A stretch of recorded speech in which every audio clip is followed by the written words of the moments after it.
Amin. Great. Buka Alkitab kita sama-sama. Hari ini kita masih melanjutkan pembahasan kita tentang 33 hal yang perlu kita mengerti tentang kerajaan Allah. Taruh tangan kanan saudara di dada, sama-sama bilang, di dalam diri saya ada kerajaan Allah. Amin. Kita yakinkan apapun yang terjadi, tatkala kita lemah, tatkala kita goyah, tatkala kita dalam tekanan, kita selalu ingat di dalam diri saya ada kerajaan Allah. Dan kerajaan Allah di dalam diri saya akan memancarkan kemuliaan Allah. Amin. Great. Saudara-saudara yang ada di rumah, ketika live chat saudara, di dalam diri saya ada kerajaan Allah. Saya mau meskipun serial ini nanti akan selesai kira-kira 19 minggu dari sekarang. 9 minggu dari sekarang kita akan selesai semua pembahasan kita. Tapi saya mau ini tetap menyala di hati saudara. Di dalam diri saya ada kerajaan Allah. Amin. Jangan pernah bilang gak bisa. Pendeta, dia terlalu menyakitkan saya, gak mungkin saya bisa ampuni. Pendeta, beban saya terlalu berat, gak mungkin saya bisa bertahan. Di dalam diri kita ada kerajaan Allah, itu yang memampukan saya. Kepalkan tangan kanan saudara ke atas, sama-sama bilang, kerajaan Allah di dalam diri saya memampukan saya. Berikan tepuk tangan yang meriah buat Tuhan. Amin. Saya mau setiap saudara mengerti kerajaan Allah yang di dalam diri kita akan menuntun kita pada seluruh kemampuan ilahi. Haleluya. Nah, hari ini kita mau bahas di sesi ke-24.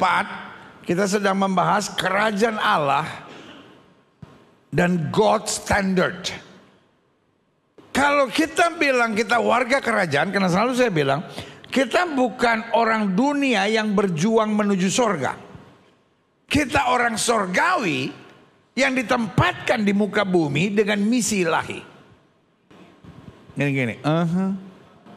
Jadi kita bukan orang dunia yang berjuang menuju sorga. Karena kalau kita orang dunia yang berjuang menuju sorga, mudah-mudahan kita sampai. Apa saudara? Mudah-mudahan. Tapi kalau kita orang sorgawi yang ditempatkan Tuhan di muka bumi untuk menjalankan misi Allah, waktu misinya selesai kita kembali ke sorga. Waktu misinya selesai kita apa? Kembali ke sorga. Tetapi kalau kita warga sorga, otomatis standarnya beda. Sama-sama bilang sama saya, standar yang berbeda. Iya kan? Buat orang dunia wajar ngomongin orang, gue namanya manusia adalah dosanya. Ya wajar lah kalau masalah rumah tangga udah berat minta cerai, wajar. Siapa sih pendeta yang bisa tahan? Dunia hari-hari standarnya makin rendah. Namanya orang pacaran, pendeta, wajar lakukan hubungan seks. Toh 3S, suka sama suka. Ya namanya rumah tangga ada masalah, pendeta, saya kerja di kantor, ya selingkuh-selingkuh dikit ya, asal jangan sampai begituan, gak apa-apalah. Kadang-kadang cuma pegang-pegangan dikit, ya Tuhan juga ngerti, Tuhan buang muka. Ya namanya kita pejabat, pendeta, ya penghasilan kurang, pendeta, ya udahlah, ada sikutan-sikutan sedikit lah. Saya selalu bilang, even though worldly standard, standar dunia beda-beda, anak Tuhan standarnya tetap sorga. Amin. Sama-sama bilang anak Tuhan standarnya adalah sorga. Jadi kapan kita tahu apakah kita hanya sekedar orang Kristen atau kita menjadi warga sorga? Kelihatan di standarnya. Kalau kita sekedar orang Kristen, oh yang penting semua orang buat begitu normal. Gak apa-apa pendeta merokok. Banyak juga kok pendeta yang merokok. Bahkan pendeta yang merokok minta apinya sama saya, darah Yesus. Saya nolong banyak pendeta dengan memberikan api roh.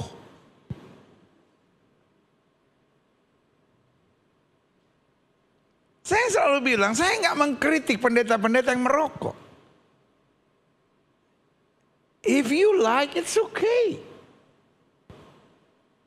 That's all only about different standard. Soal apa saudara?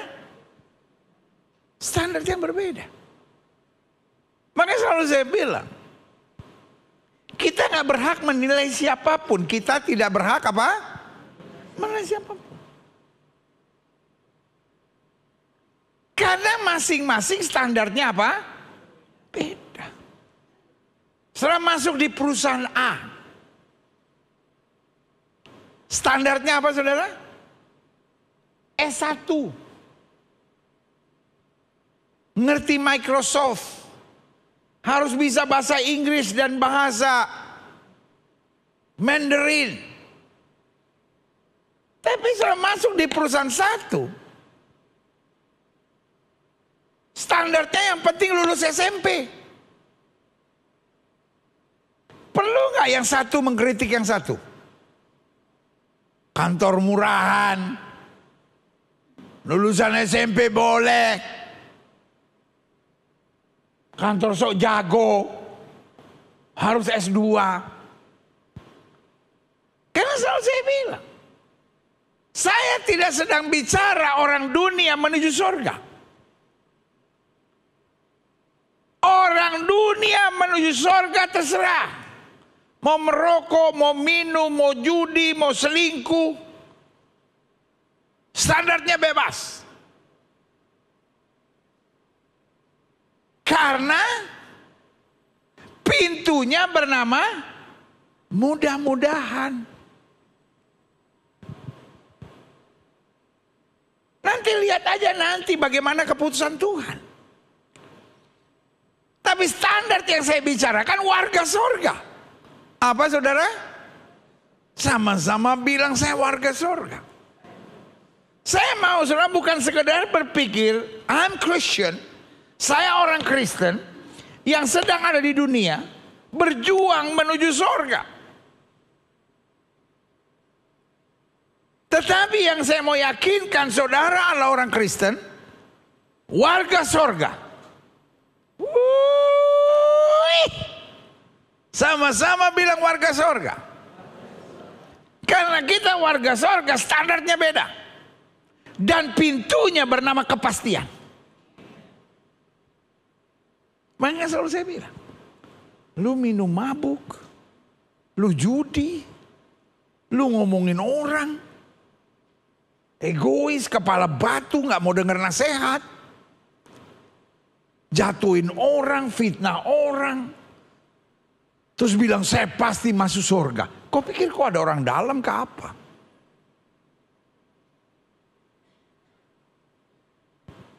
Saya mau tanya sama saudara.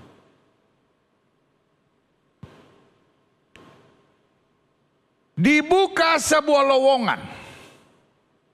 Jabatan masih dirahasiakan. Syarat. Yang penting sehat jasmani dan rohani, lulus SMP. Pertanyaan saya, kira-kira saudara tahu nggak lowongannya untuk apa? Hah? Jawab kenapa orang tanya? Kira-kira saudara tahu nggak lowongannya untuk apa? Mungkin saya nggak tahu. Tapi pasti pegawai rendahan. Setuju? Mungkin nggak ini jadi direktur BUMN? Mungkin? Nggak mungkin. Supervisor aja rasanya nggak mungkin. Kira-kira sudah setuju nggak sama saya? Sekarang begini. Dibuka lowongan. Jabatan masih dirahasiakan. Harus mampu Microsoft. Bahasa Inggris dan Mandarin aktif dan lancar. lulusan minimal S2. Saya mau tanya sama saudara, kira-kira mungkin jadi babysitter nggak?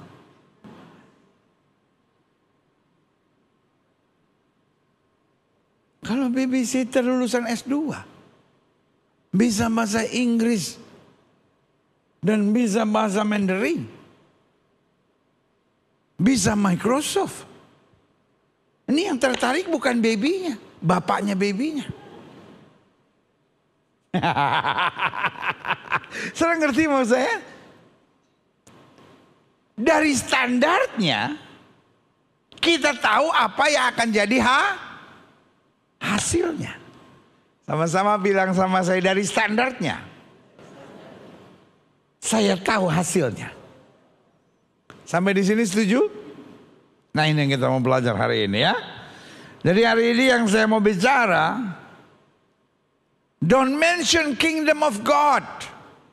Jangan berani mengatakan kerajaan Allah kalau kita tidak bicara standarnya. Setuju? Oke. Maka kita sama-sama Lukas pasal 13 ayat 22 sampai 30. Perikop ini berjudul siapa yang diselamatkan. Kemudian Yesus berjalan apa? Keliling. Dari kota ke kota, dari desa ke desa, sambil mengajar dan meneruskan perjalanannya ke Yerusalem. Everyone is just the same in God's eye. Sama-sama bilang di pemandangan Tuhan semua sama. Tuhan layani kota-kota. Artinya Tuhan layani orang kaya, Tuhan layani pejabat, Tuhan layani orang penting. Tapi Tuhan juga layani desa-desa. Akhir zaman salah satu yang paling sulit adalah apa? Sama-sama bilang sama saya, keseimbangan. Ada orang-orang yang madut, ada orang-orang yang mata duitan. Pikirannya selalu, how can I serve rich people? Bagaimana saya bisa layani orang kaya, orang penting, pejabat? Tapi ada orang-orang yang pikirannya manipulatif.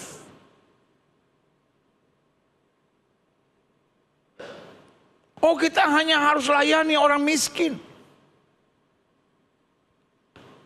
Dan itu menjadi dasar buat dia untuk menyerang banyak orang. Apa itu pelayanan-pelayanan orang kaya itu? Terkutuk, dihajar oleh Tuhan. Terus kita mau orang kaya semua mati masuk neraka. Saya tetap percaya pelayanan harus apa? Keseimbangan. Orang miskin harus dilayani. Tapi kalau kita sambil melayani orang miskin dan membanggakan bahwa my ministry is the best ministry, sementara pelayanan-pelayanan lain ngaco semua karena tidak melayani orang miskin. Saudaraku yang kasih dalam Tuhan, orang miskin harus dilayani. Orang miskin harus dengan sungguh-sungguh. Tapi saya juga percaya orang kaya harus dijangkau buat Tuhan. Nggak ada yang bilang amin, kasihan benar. Orang miskin harus dijangkau buat Tuhan. Tapi orang kaya juga harus dijangkau oleh Tuhan. Yang paling penting adalah keseimbangan. Alkitab tidak berkata Yesus masuk ke desa-desa. Waktu dia lihat kota dia buang muka, orang kaya. No. Sama-sama bilang sama saya, Yesus melayani semua. Taruh tangan kanan sudah di dada, sama-sama bilang saya juga harus melayani semua. Amin. Yuk kita lihat selanjutnya. Dan ada seorang yang berkata kepadanya, Tuhan, sedikit sajakah orang yang diselamatkan? Jawab Yesus pada orang-orang di situ, berjuanglah untuk masuk melalui pintu yang apa? Sesak. Sebab aku berkata kepadamu, banyak orang akan berusaha untuk masuk, tapi tidak akan dapat. Kerajaan Allah terbuka buat setiap mereka yang mau berjalan dalam roh. Tetapi kerajaan Allah terlalu sempit untuk mereka yang mengandalkan daging. Karena orang yang mau masuk melalui daging, kata Alkitab, tidak akan dapat. Ayat 25. Jika tuan rumah telah bangkit dan telah menutup pintu, kamu akan berdiri di luar dan mengetok-ngetok pintu sambil berkata, Tuhan, bukakanlah kami pintu. Dan ia akan menjawab dan berkata kepadamu, aku tidak tahu dari mana kamu datang. Itu yang saya mau bilang.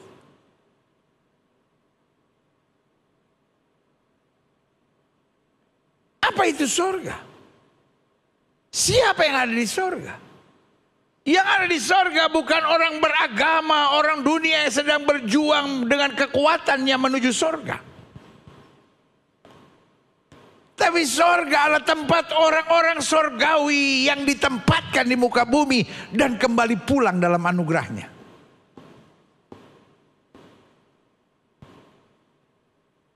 Dan sementara dia di muka bumi, dia berjalan sampai pada akhirnya dalam kesetiaan.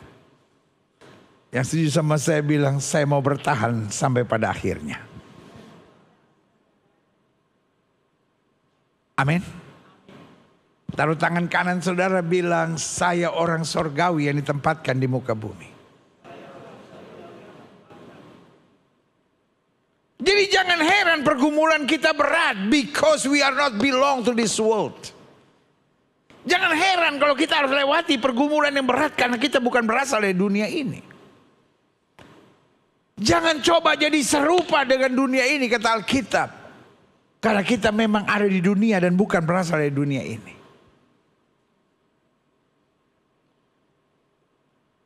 Dunia tempat kita berjuang. Kalau berjuang saya udah yakin gak ada yang bilang amin. Dunia tempat kita berjuang. Dunia tempat kita berjuang. Jangan berjuang sambil menangis. Berat. Tapi berjuang sambil tetap tersenyum.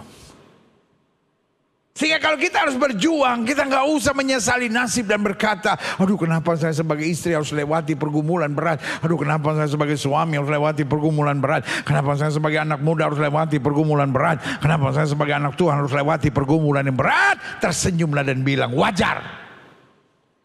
Karena saya bukan orang dunia yang sedang berjuang menuju sorga. Saya orang sorgawi yang ditempatkan di muka bumi. Betul ada tantangan, betul ada air mata. Tapi selalu ada pertolongan rahmat Tuhan yang luar biasa. Yang setuju katakan amin. Amin. Selanjutnya, makanya Alkitab bilang apa? Aku tidak tahu dari mana kamu datang.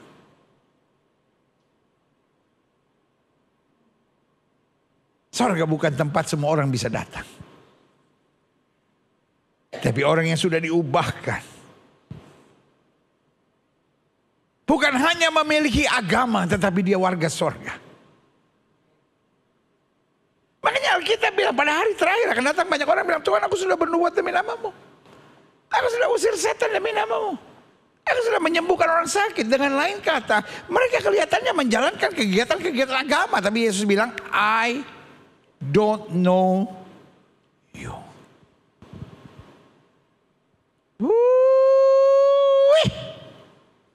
Saya percaya warga sorga dikenal oleh Tuhan. Awal yang selanjutnya. Tetapi ia akan berkata kepadamu, aku tidak tahu dari mana kamu datang. Hanyalah di hadapanku kamu sekalian yang melakukan kejahatan. Yang hanya menjadikan agama sebagai topeng-topeng kepalsuan. Menjadikan agama untuk kebanggaan identitas. Saya lebih baik dari kamu, saya lebih benar dari kamu, saya lebih rohani dari kamu.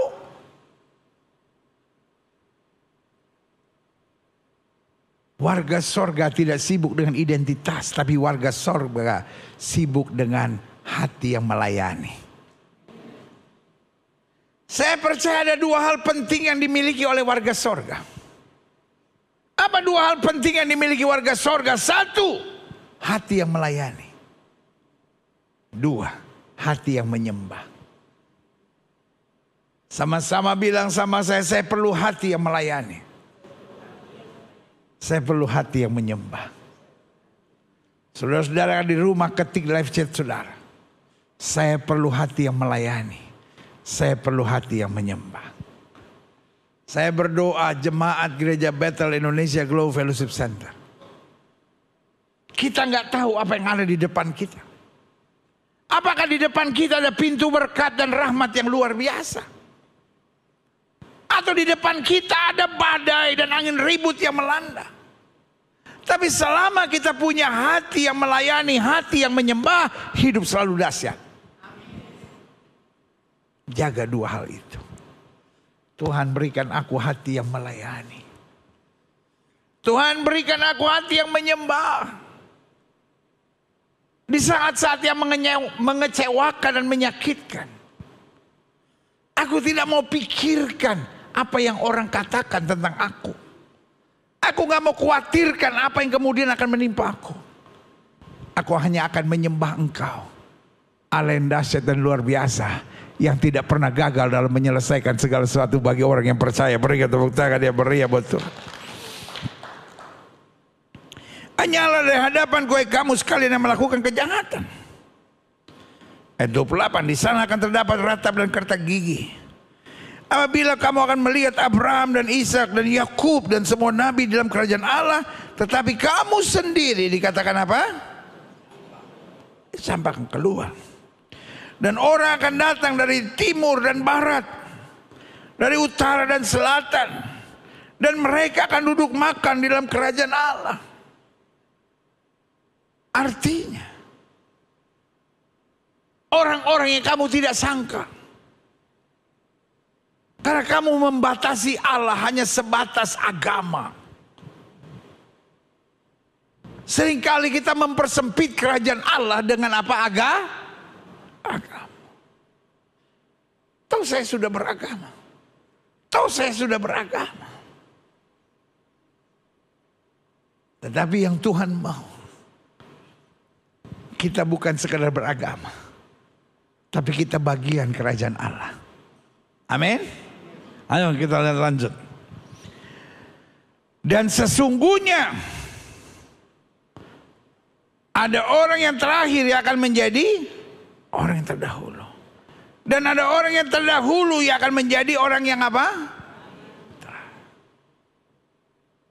Orang yang pikir karena saya beragama, saya pasti masuk surga. Tahu saya menjalankan agama. Tapi Yesus memberi perumpamaan antara orang Farisi dan pemungut cukai. Orang Farisi karena dia merasa beragama, dia bilang, aku bersyukur kepadamu. Aku tidak sama seperti orang berdosa ini. Aku berpuasa, aku berdoa, aku memberi persembahan.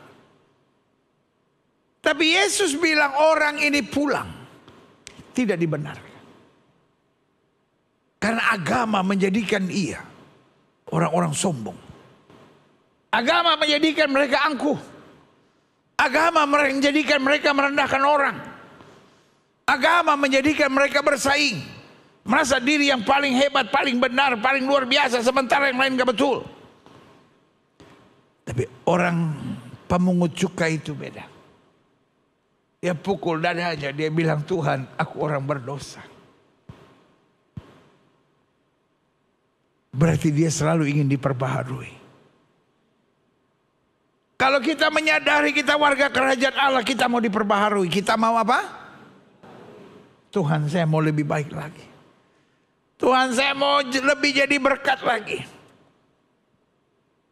Itu yang saya bilang. Warga kerajaan Allah bukan warga yang suka menghakimi orang. Tapi warga kerajaan Allah adalah orang yang suka melayani. Suka menyembah. Suka mengakui. Kalau saya ada sebagaimana saya ada, hanya karena anugerahnya luar biasa. Mereka tepuk tangan yang meriah. Karena itu saya simpulkan begini. Memiliki keyakinan dan kepastian pada dasarnya sangatlah baik.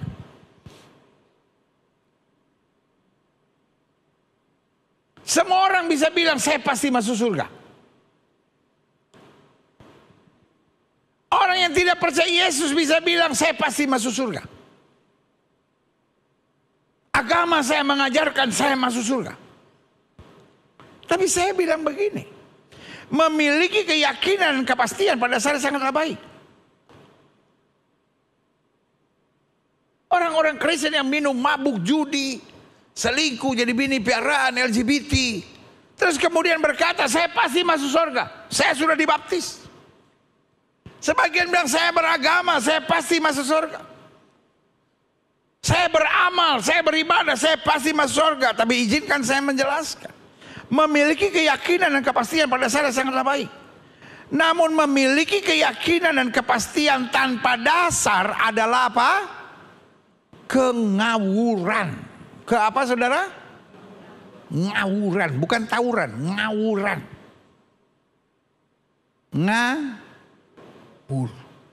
Ngawur.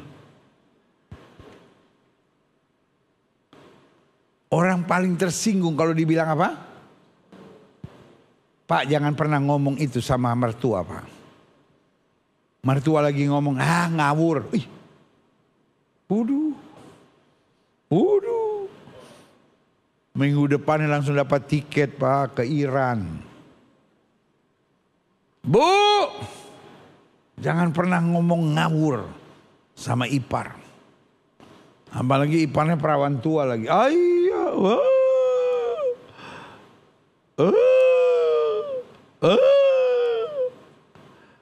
Didoain makan nggak ketelen, nyangkut di leher saudara.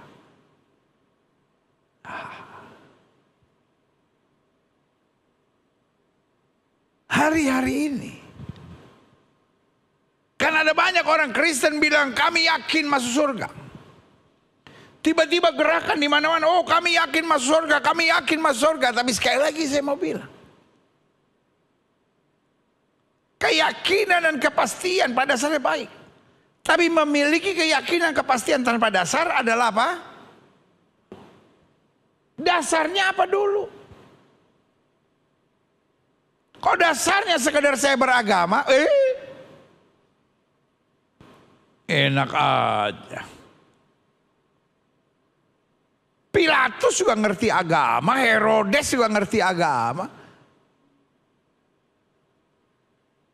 Herodes sering memanggil Yohanes Pembaptis untuk mendengar firman.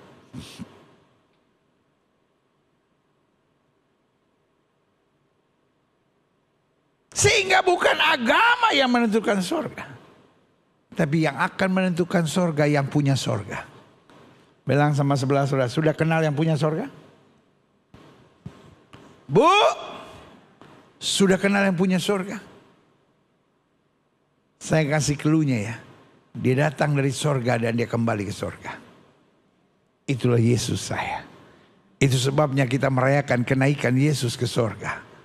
Karena dia berasal dari surga, dia turun dari surga, dia naik kembali ke surga, dan dia menyediakan tempat buat kita di surga. Berikan tepuk tangan yang meriah. Nah, karena itu saya simpulkan, kerajaan Allah adalah kepastian dan keyakinan. Bagi siapa? Simple. Bagi yang mengerti dasar dan standarnya. Itu. Karena kunci masuk surga bukan keyakinan saya.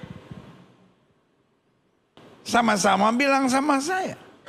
Orang yang yakin masuk surga belum tentu masuk surga. Betul?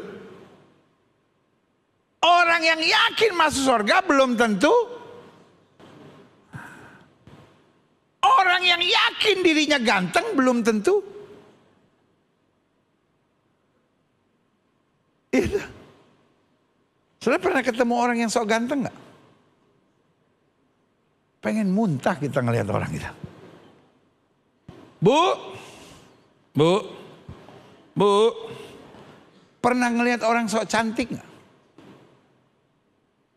Dari segala macam sok-sok yang ada, paling bikin enak tuh sok cantik. Dia kalau ngomong gini nih, gue bingungnya, gue kalau kemana-mana kenapa pada diliatin ya, si ini naksir gue tuh, sini. Kucing aja lihat dia meong.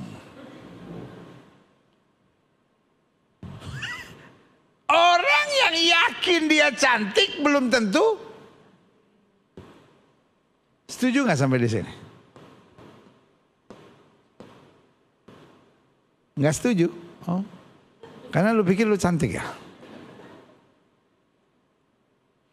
Kadang-kala ada orang dia bilang gini, lu cantik bang. Oh, enggak lah, enggak lah, enggak lah.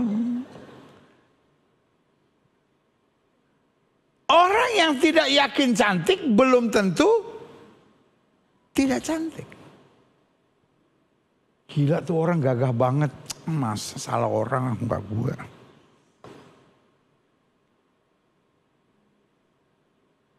Tapi ada orang yang yakin banget gue ganteng kan? Iya. Tapi bener ganteng kan? Bleh.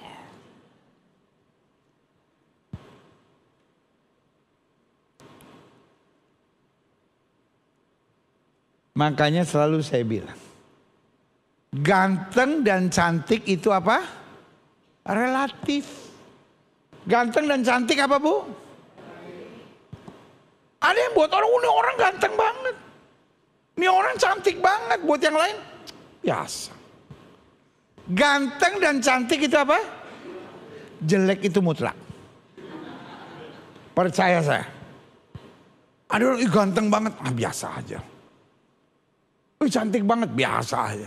Tapi kalau jelek, iya jelek. Makanya saya mau bilang, punya kepastian dan keyakinan masuk surga tidak akan membawa kita masuk surga. Punya kepastian dan keyakinan bahwa saya pasti masuk surga belum tentu membawa kita ke surga. Tapi ada satu yang pasti bisa membawa kita ke surga. Kalau kita ikut standar dan dasar surga. Saya coba catat. Kerajaan Allah adalah kepastian dan keyakinan. My God is not a gamble God. Tuhan saya bukan Tuhan yang main judi. Bukan nanti di akhir ujung kehidupan kita setelah kita mati. Lalu kita baru deg-degan. Sorga neraka ya. Kita hitung kancing sorga, neraka, sorga. Jangankan mau ke sorga. Mau pulang ke Tarutung aja kita mesti punya kepastian. Nggak ada orang mau pulang ke Tarutung besok. Hari ini belum ada tiket. Ya lihat aja nanti kalau ada tiket ke Tarutung, Tarutung. Kalau ada ke Papua, kemana aja. Lah, ini orang mau ngapain sebetulnya dalam hidup? Pertama kali dalam sejarah hidup saya, kemarin saya naik kereta api Wus. Yang dia punya tagline, Wus yes. Yang kecepatan larinya 340 km. Saya baru duduk, baru mau tidur. Ya, udah sampai. Bahaya itu. Jangan coba-coba beli makanan di Hus. Baru makanan datang, baru buka. Anda telah tiba di stasiun tujuan. Belum makan, Bang. Kalau kita makan, selesai makan, kembali ke stasiun awal.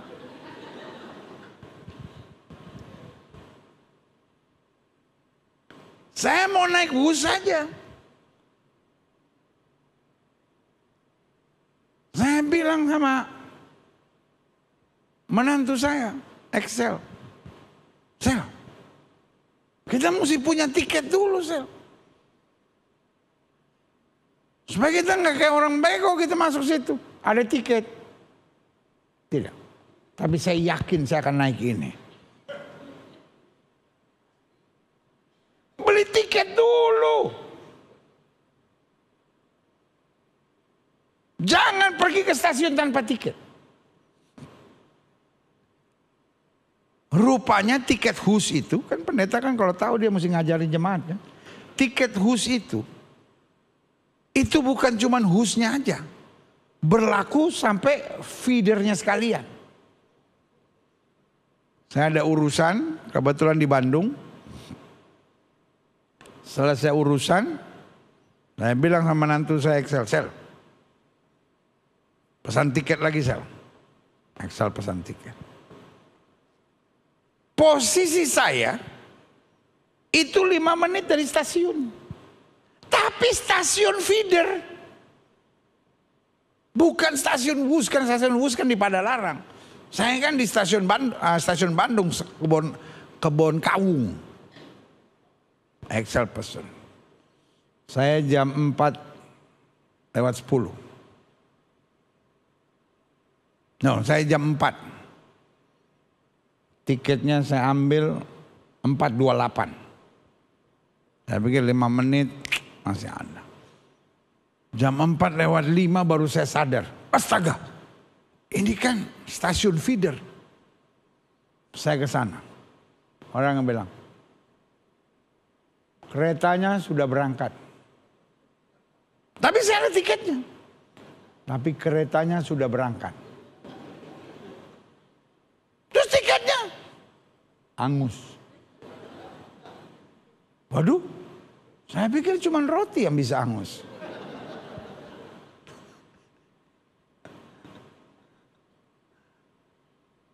Tapi karena saya masih di stasiun, saya masih bisa beli tiket lagi. Rugi sedikit. Tapi at least saya bisa pulang. Salah ngerti maksud saya? Kalau sampai saya udah di ujung kematian saya nggak punya tiket, nggak punya kepastian. Tiba-tiba Tuhan bilang, hanya dari hadapanku. Bercanda.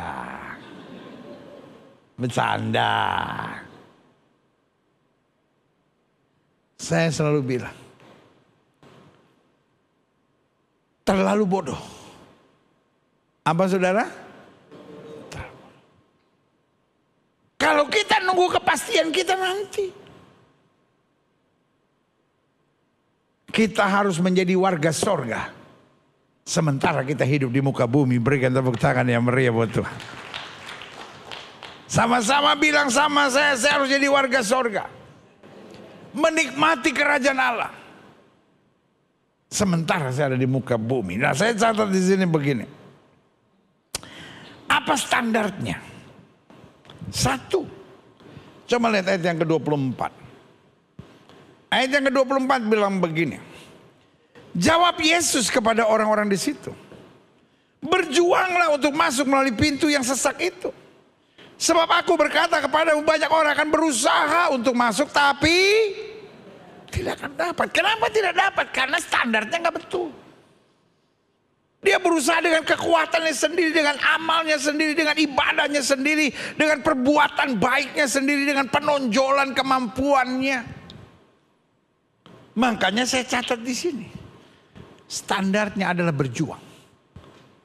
Standarnya adalah apa? Standarnya adalah apa? Warga sorga, warga kerajaan Allah adalah pejuang. Bu,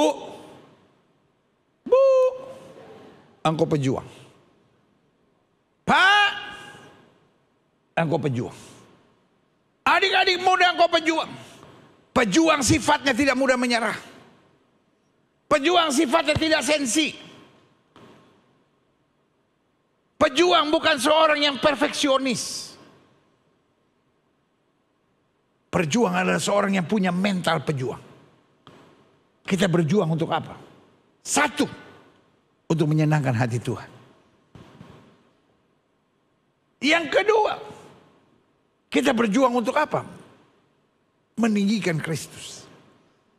Yang ketiga, meluaskan kerajaan Allah. Dan yang keempat, supaya dimanapun kita berada, kita menyatakan kasih Kristus yang luar biasa. Berikan tepuk tangan yang meriah. Waktu keadaan tidak seperti yang kau harapkan, berjuanglah. Waktu keadaan menjadi berat, berjuanglah. Waktu kau merasa tidak sanggup, berjuanglah. Roh Kudus memampukan engkau. Kenapa kita tidak cepat putus asa di tengah perjuangan? Karena kita sadar roh yang di dalam kita lebih besar dari roh yang dalam dunia ini. Saya percaya hidup Kristen diberkati. Lumayan ada 2 orang yang bilang amin. Saya percaya hidup Kristen diberkati. Saya percaya hidup Kristen menerima janji Allah. Saya percaya hidup Kristen penuh dengan mujizat. Tapi semuanya itu kita dapat lewat perjuangan. Anak Tuhan jangan cepat putus asa. Anak Tuhan jangan cepat tersinggung. Anak Tuhan jangan cepat kecewa. Roh di dalam kita lebih besar dari roh yang alam dunia ini. Saudara-saudara yang sedang sakit, berjuanglah. Saudara-saudara yang sedang dihantam badai, berjuanglah. Saudara-saudara yang sedang melewati jalan-jalan yang sukar, berjuanglah sambil percaya tangan Tuhan pegang tangan saya. Saya lebih daripada orang-orang yang menang. Berikan tepuk tangan yang meriah buat Tuhan. Yang kedua, standarnya yang pertama selalu siap berjuang. Yang kedua, coba lihat Mazmur 73 ayat 1.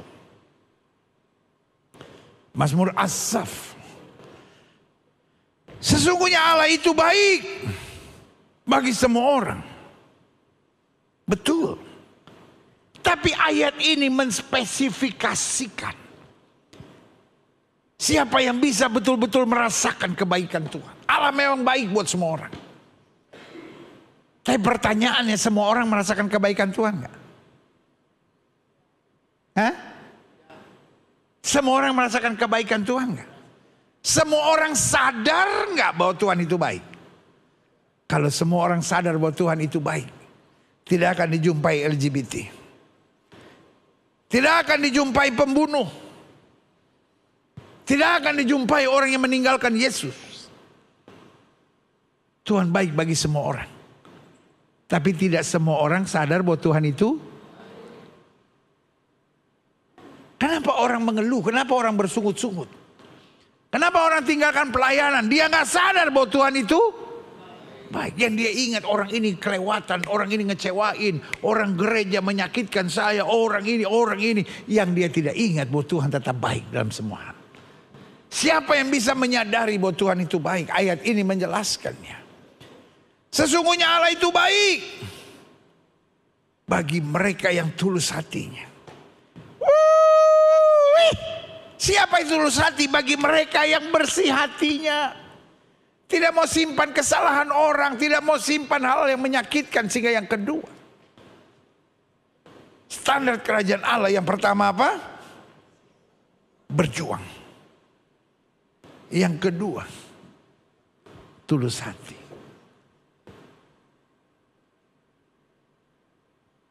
Kadangkala hati kita busuk. Kadangkala hati kita kotor. Kadangkala hati kita penuh dengan sampah-sampah yang sia-sia. Sebagai gembala saya hanya mau ingatkan. Kalau setan tidak bisa membuat saudara keluar dari gereja,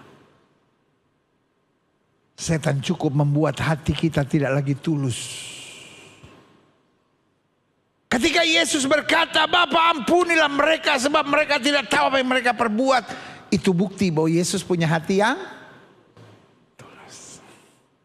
Waktu Yesus berkata, biar bukan kehendakku yang jadi, melainkan kehendakmu yang terjadi. Itu bukti Yesus memiliki hati yang tulus.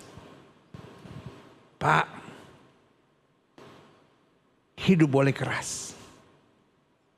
Adik-adik muda hidup boleh keras. Ibu-ibu yang saya kasih dalam kasih Kristus hidup boleh keras. Baik saudara di gereja maupun saudara di rumah hidup boleh keras. Tapi selama hatimu tulus, engkau akan melihat hal-hal yang dahsyat dan luar biasa. Iblis gak peduli engkau berdoa hebat. Iblis gak peduli engkau pelayanan hebat. Bahkan iblis gak peduli engkau mampu berkhotbah dengan hebat. Iblis kalah dengan orang-orang yang hatinya tulus. Iblis kalah dengan siapa? Saya cuma mau bilang sama jemaat yang olehnya Tuhan percayakan saya gembalakan. Dunia ini tambah keji, dunia ini tambah jahat, dunia ini tambah curang.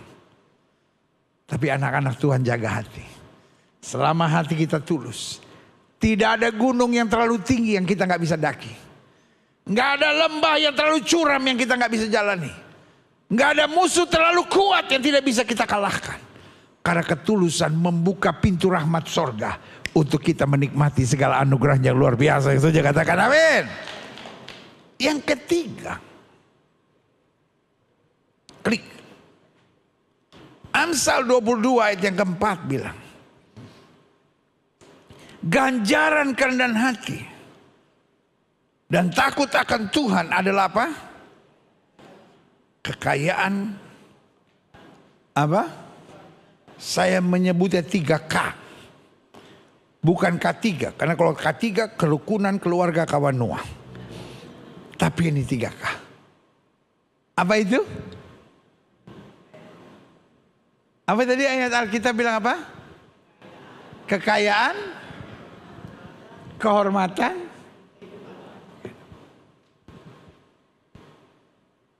itu bukan ide saya, itu adalah apa?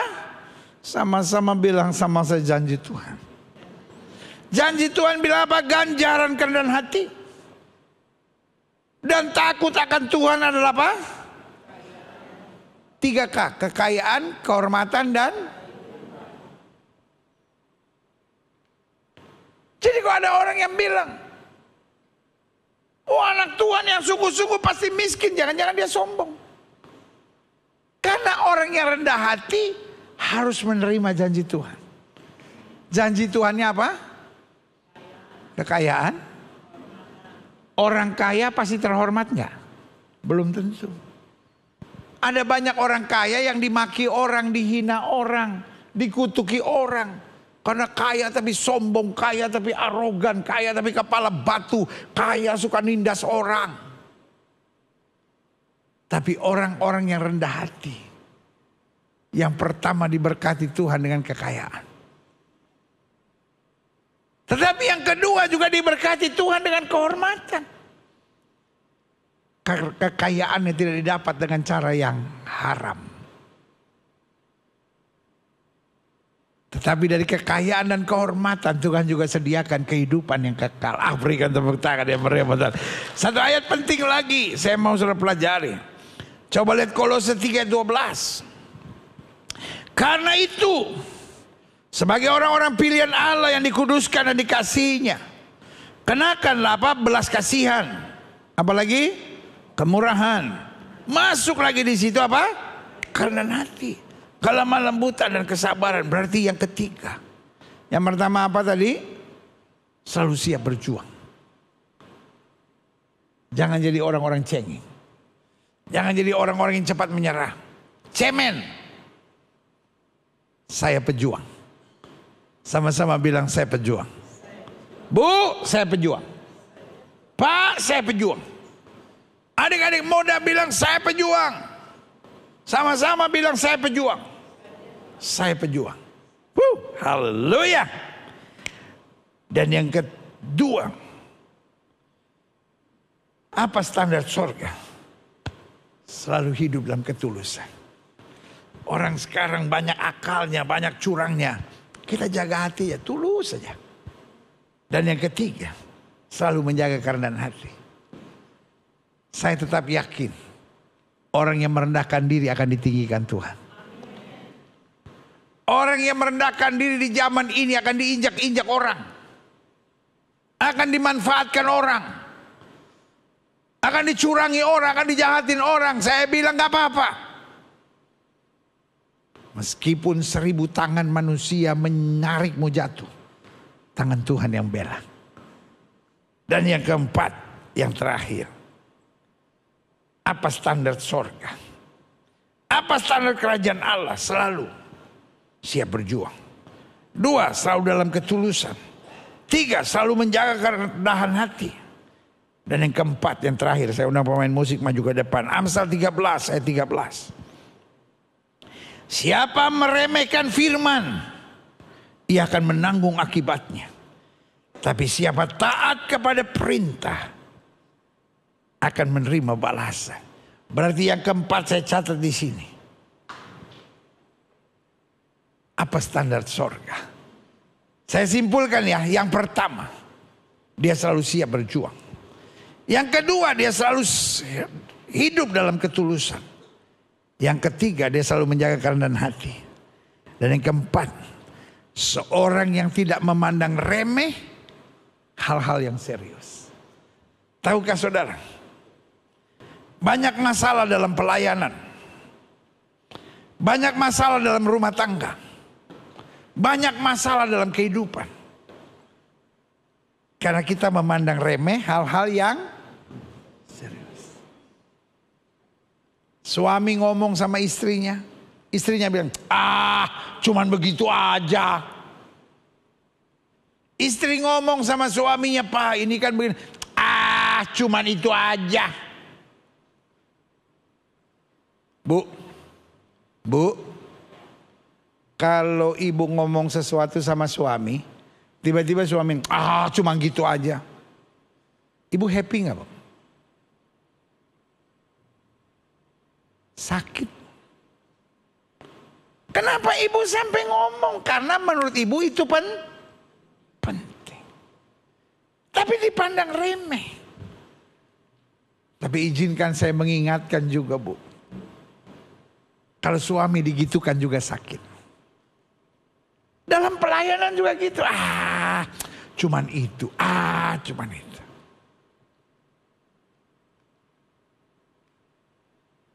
Ada anak kecil datang.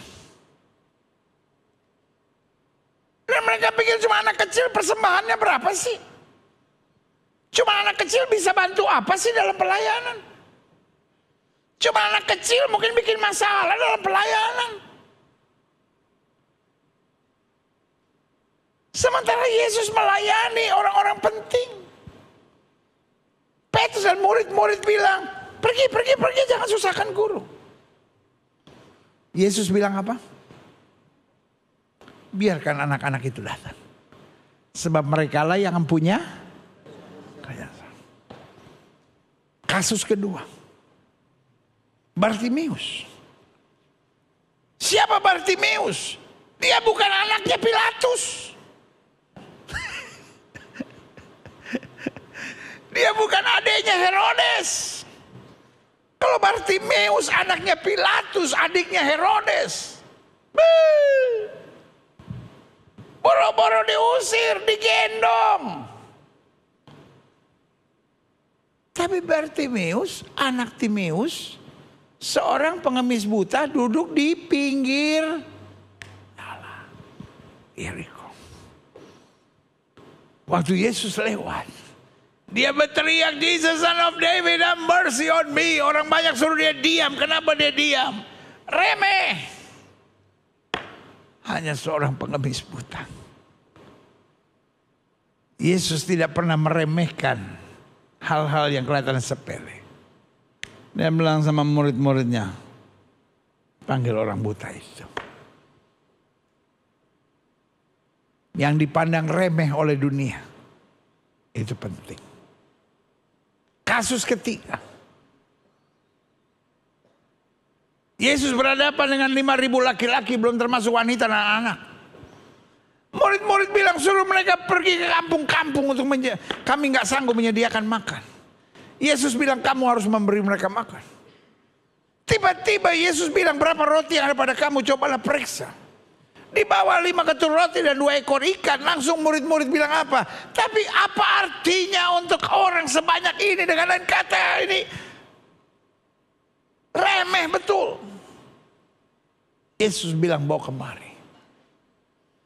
Yesus pegang 5 ketur roti dan 2 ekor ikan. Dia angkat di hadapan Bapa. Dan dia berkati. Jadi makan untuk 5.000 orang. Berikan tepuk tangan yang berebut.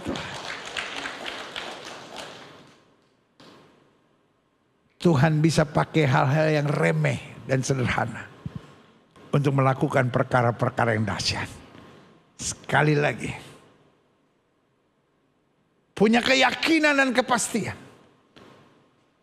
tanpa dasar hanyalah kengawuran.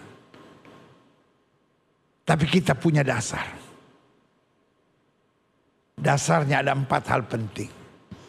Yang pertama berjuang. Yang kedua ketulusan. Yang ketiga, kerendahan hati.